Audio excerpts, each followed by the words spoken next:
¿Alguna vez se han preguntado a qué huele el olor a dentista?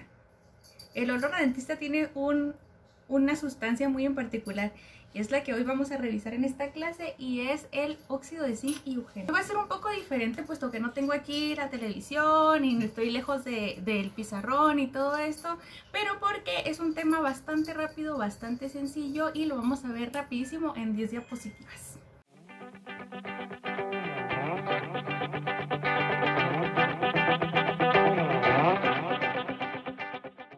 Bueno, para empezar, el óxido de zinc y eugenol se inventó con la finalidad de reducir el dolor dental.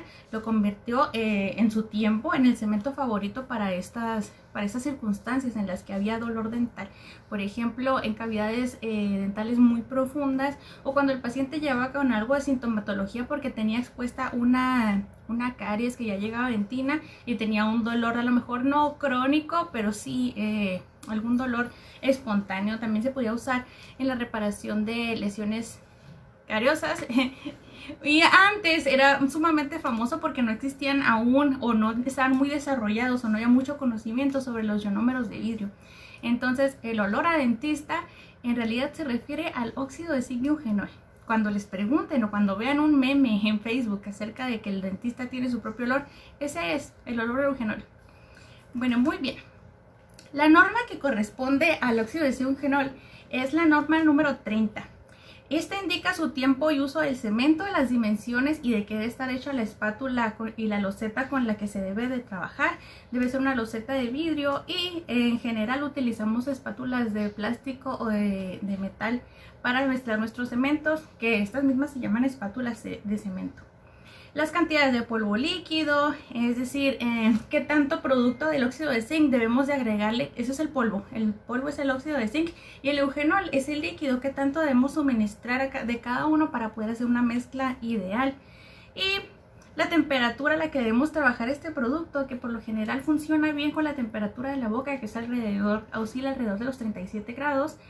Y la humedad, pues bueno, es compatible con la humedad de la boca para poder servir en boca, pero debemos de controlar la situación en la que estamos trabajando. Si está contaminada nuestra cavidad con saliva, pues bueno, a lo mejor no pudiera ser tan efectivo el producto. Y esto también indica las instrucciones y tiempos de manipulación. Bueno, primero, ¿de qué está compuesto? El óxido de zinc y eugenol está compuesto básicamente de óxido de zinc. Tiene plastificantes como la colofonia y aceites vegetales, que viene siendo el fluido. Aceites vegetales se refiere al eugenol, que está hecho de aceite de clavo. Acetato de zinc o zinc acético glacial. Eso es básicamente de lo que está compuesto nuestro producto de óxido de zinc y eugenol, tanto el polvo como el líquido. Y luego tenemos la clasificación de los cementos. ¿En qué clasificación está? Bueno, ya saben que ustedes que el tipo 1 va a ser para cementación temporal. Por lo general vamos a necesitar un cemento libre de eugenol para poner restauraciones provisionales. Entonces pues este contiene eugenol, no va a ser el favorito para esas cuestiones. El tipo 2 para cementación permanente. Preferiríamos utilizar un cemento tipo 1 de ionómero de vidrio para restauraciones permanentes en caso de que fuera metal porcelana. Si nuestra corona es libre de metal, entonces podemos utilizar cementos a base de resina. Entonces pues tampoco no es el favorito para cementación permanente. Y cemento tipo 3, esos son para base o restauración provisional. Sí nos funciona para una base, y nos funciona para una base si nuestra restauración que va arriba de la base es sobre todo una amalgama, entonces sí nos va a funcionar el óxido de zinc y eugenol. ¿En cuál caso no nos va a funcionar? En el caso de que sea una resina. ¿Por qué motivo? Porque las resinas no son absolutamente nada compatibles con el eugenol, porque evitaría que se fotopolimerizaran. Inhibe la fotopolimeración de las resinas, entonces no podemos utilizar óxido de zinc y eugenol en ningún caso combinado con una resina, porque no se va a endurecer la resina. Siempre que ustedes vayan a trabajar en boca y estén, por ejemplo, con un paciente al que le van a cambiar una restauración y se preguntan por qué fracasó la restauración, quizá debajo de esa resina que ustedes están eliminando existía una base de óxido de zinc y eugenol. Entonces básicamente esto es lo que hizo que fracasara la restauración que le hicieron por no saber combinar materiales. Entonces para base sí funciona, solamente que sea debajo de una amalgama. Recuerden que las amalgamas siempre llevan una base debajo, ya sea de ionómero de vidrio o de óxido de zinc eugenol. Y el tipo 4, perdón, va a servir solo como forro cavitario en cavidades muy profundas. Entonces pudiera servir para cavidades profundas, pero siempre y cuando tengamos una restauración metálica arriba. Y también lo podemos utilizar como un material provisional de restauración, no para cementar una corona provisional, más bien lo utilizaríamos para una obturación temporal. Supongamos que nuestro paciente llega a la consulta y le vamos a hacer una pulpotomía, una pulpectomía. Podemos poner arriba en esa cavidad, podemos poner óxido de zinc eugenol y dejarlo así como una restauración intermedia. Dejarlo así como una restauración provisional que nos va a servir, que es mucho más fácil eliminarlo. La próxima vez que llegue nuestro paciente vamos a eliminar fácilmente porque el óxido de zinc eugenol no es tan rígido ni tan resistente como lo es una resina o como es una amalgama. Podemos quitar fácilmente esa restauración. Entonces las indicaciones van a ser para una restauración provisional y básicamente para una base en donde vaya debajo de una amalgama, de una resina no. La reacción química, bueno, aquí viene descrita, no se ha podido aclarar del todo cómo es que funciona, pero los mecanismos esenciales son del eugenol, es un reactivo ácido orgánico quelante, y del óxido de zinc. Es una sustancia básica que proporciona iones metálicos en presencia de agua, es por eso que funciona bien con la humedad de la boca. Y vamos a básicamente mezclar el óxido de zinc eugenol y vamos a provocar una hidrólisis entre estos dos productos. Aquí viene una explicación, ácido más base es igual a eugenolato de zinc más agua. Esencial para su reacción y endurecimiento. Las propiedades físico-químicas de este producto, bueno, es un compuesto aislante térmico y eléctrico, como ya mencionábamos en las indicaciones de las bases y forros cavitarios. Básicamente nos van a aislar, el producto que nosotros pongamos arriba, llámese amalgama, nos va a aislar de las corrientes galvánicas que puede provocar a la amalgama el contacto con otras superficies.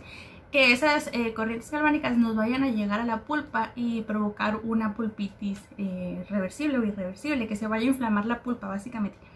Entonces, sí, como algunos de ustedes mencionaban en la clase pasada, es básicamente un aislante. Ese y todas las bases o forros cavitarios nos van a servir también como aislante térmico y eléctrico. Es menos resistente a la compresión y es el más soluble. Sí es soluble, pero me parece que el hidróxido de calcio es aún más soluble, mucho más soluble que el óxido de zinc eugenol.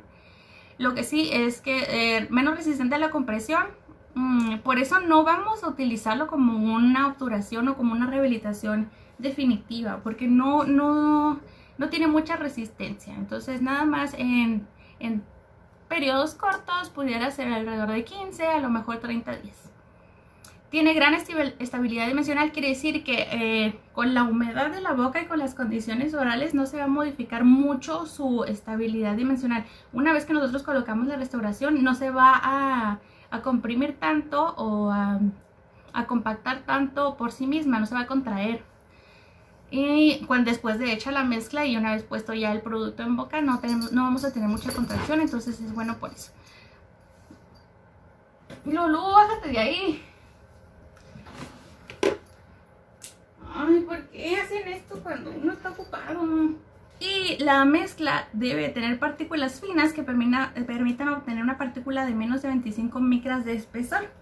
Esta va a ser lo fino que está el polvito de óxido de zinc, que nos permite realizar una mezcla bien homogénea para poderla utilizar en boca. Menciona también que la reacción del óxido de zinc con eugenol es una reacción ácido-base que se neutraliza inmediatamente, es decir, que al combinar una sustancia que es muy ácida y una que es muy alcalina se contrarrestan entre sí, es decir, se neutralizan, por lo que su pH es casi de 7, o sea, neutro. La respuesta biológica, ese cemento es el menos irritante, aunque ya hecha la mezcla, porque por sí solo cada uno tiene sus propiedades alcalinas y ácidas. Si nosotros tomamos solamente el líquido del eugenol, vamos incluso a sentir cómo nos irritan los dedos, por eso es que siempre necesitamos usar guantes, además de que no podemos meter las manos pelonas dentro de la boca del paciente, porque es completamente antihigiénico y antiético, y digo, no es ético. irrita la piel. Entonces una vez hecha la mezcla ya se neutraliza un poco su pH y queda en 7. Entonces ya hecha la mezcla es el cemento menos irritante. El parámetro de comparación para pruebas de biocompatibilidad de materiales no tóxicos.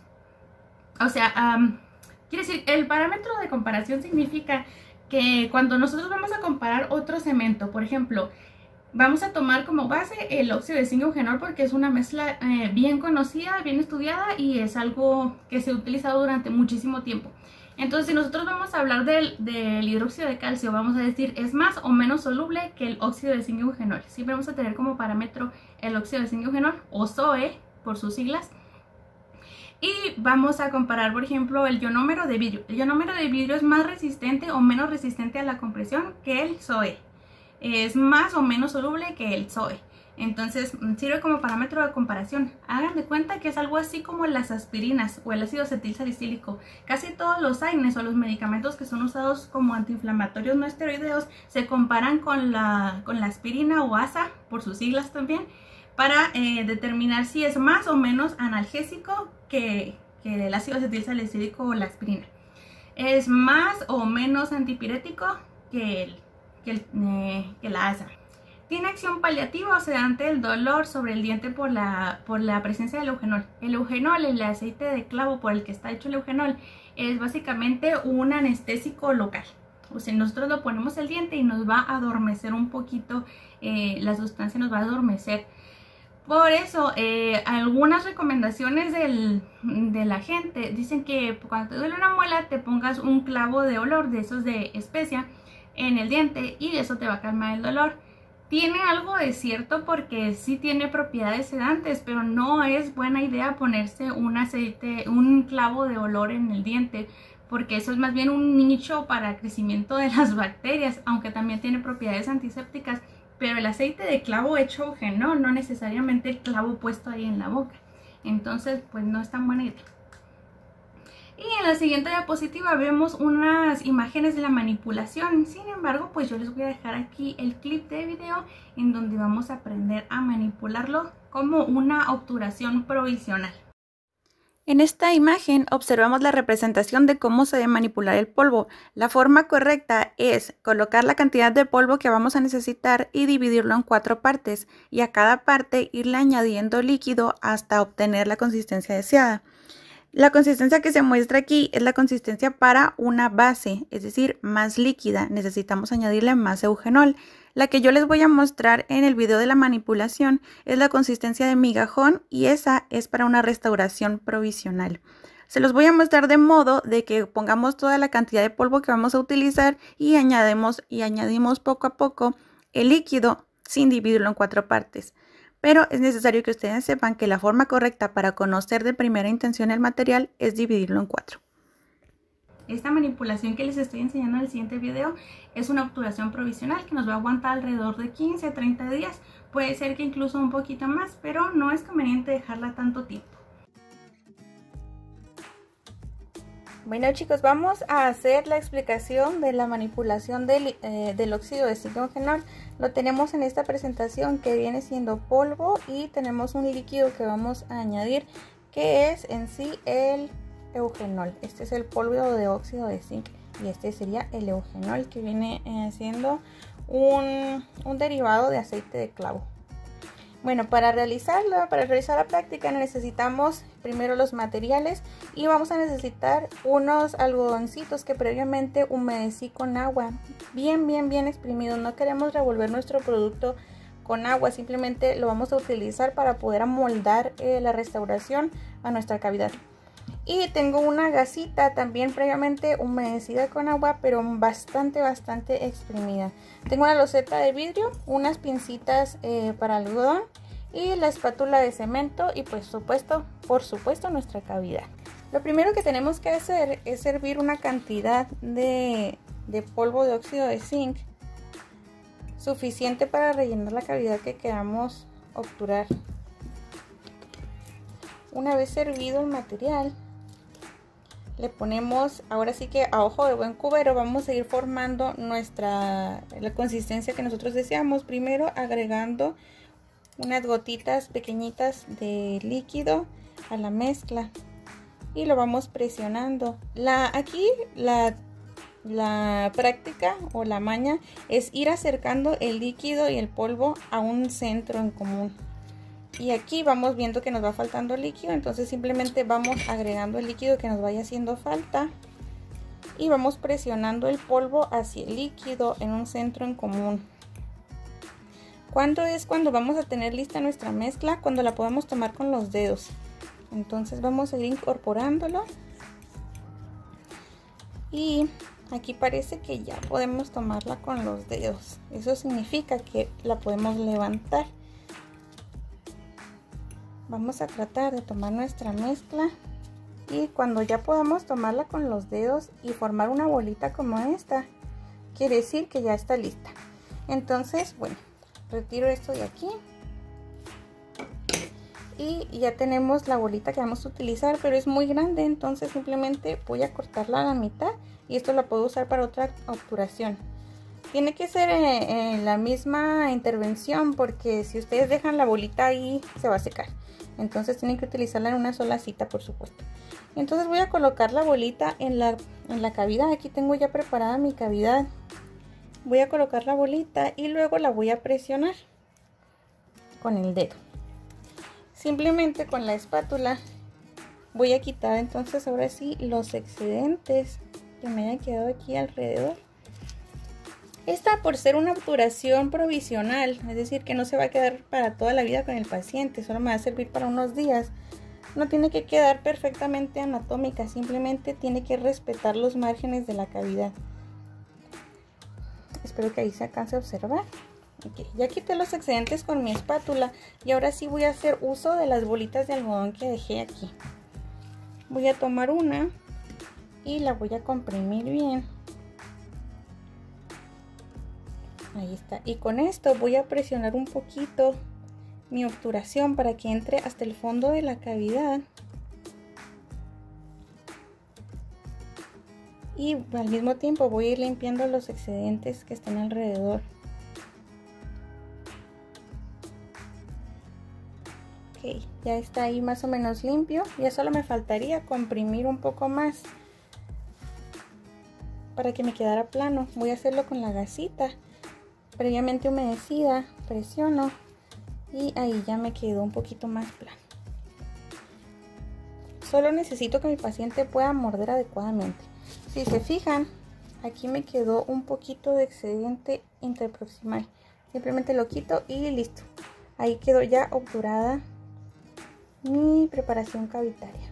Ya simplemente espero que se seque unos minutos y le pido a mi paciente que muerda y checo que no obstruya la mordida. ¿Cómo se hace esto? Con un papel de articular. El papel de articular es una especie de pasante, tiene tinta por los dos lados, algunos vienen azul y rojo y en este caso viene rojo por los dos lados. Simplemente le pido al paciente que muerda aquí y él va a morder el papel y se supone que se me tendría que marcar los puntos en donde ha quedado más alto. Si observan aquí, por ejemplo, aquí quedó un poco rojo, quiere decir que ahí está un poco alto. Simplemente utilizaría mi pieza de alta velocidad para remover los excedentes y listo, ya quedaría lista mi preparación y mi obturación. Ahora a continuación les voy a dar un tip. El óxido de zinc y eugenol, por ser tan hidrófobo, no se puede limpiar bien las losetas con agua. Entonces les recomiendo que para poder limpiar sus losetas y sus instrumentos antes de lavarlos y meterlos al autoclave, utilicen alcohol. Y con esto ya podemos limpiar nuestra loseta. Si se fijan, se quita muy fácil, cosa que con el agua no se puede. Entonces con esto también eliminarían, cuando lo utilicen se van a dar cuenta que tiene un olor sumamente fuerte. Con esto también se quita el olor y podemos limpiar fácilmente nuestras espátulas. Listo, chicos. Y bueno, pues eso sería todo. Es muy cortito este tema del óxido de zinc y eugenol. No hay demasiado que escarbarle. No es algo que utilicemos mucho en la facultad de odontología. De hecho, optamos más por otras sustancias como el ionómero de vidrio en caso de que vayamos a poner una obturación provisional. Ponemos un ionómero de vidrio que nos ayude a liberar flúor, cosa que no tiene el óxido de zinc y eugenol. No libera flúor porque no contiene flúor en ninguno de sus ingredientes. Entonces pues no estaría ayudando a remineralizar, que es lo que más nos interesa. Entonces pues nos vamos a quedar con esta información. Claro que van a tener su tarea de investigación en la que ustedes van a ahondar un poco más en el tema, pero lo básico pues está dicho. Por su parte, tendrán que investigar lo siguiente acerca del SOE u óxido de zinc eugenol. Tendrán que investigar su viscosidad, su tiempo de trabajo y de fraguado, espesor de la película en caso de ser para base o forro cavitario, resistencia a la compresión y tracción, radioopacidad, variables en su manipulación, aunque aquí ya mencionamos dos formas en las que lo podemos usar, variantes de presentación y ventajas y desventajas. Todo esto tienen que hacerlo en un archivo de Word o PDF y subirlo aquí a la plataforma.